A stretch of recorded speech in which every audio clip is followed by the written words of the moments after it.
ಕಾವೇರಿ ಹೇಗೆ ಅಂದರೆ ಏನೇ ಆದ್ರೂ ಸೋಲ್ಬಾರ್ದು ಅನ್ನೋದು ಅವಳೊಂದು ಧ್ಯೇಯ ಅವಳದು.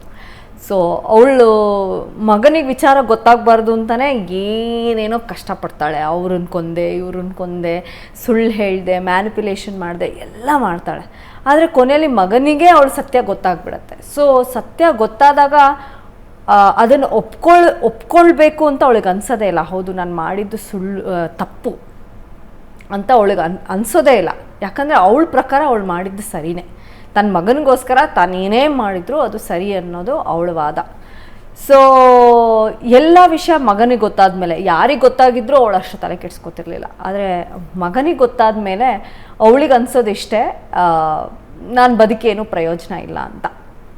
ಸೊ ಅವಳು ಹಠ, ಕೆಟ್ಟ ಹಠ ಕಾವೇರಿಗೆ. ಸೊ ಆ ಹಠದಲ್ಲೇ ಅವಳು ಇನ್ಯಾರಿಗೂ ನಾನು ಸಿಗಲ್ಲ, ಇದು ಸಿಗಬಾರ್ದು, ನೀವು ಯಾರೂ ನನಗೆ ಪ್ರಶ್ನೆ ಮಾಡಬಾರ್ದು, ಏನು ಮಾಡಿದೆ, ಏನು ಹೋಯಿತು, ಏನಾಯಿತು, ಏನೂ ಯಾರಿಗೂ ಗೊತ್ತಾಗಬಾರ್ದು.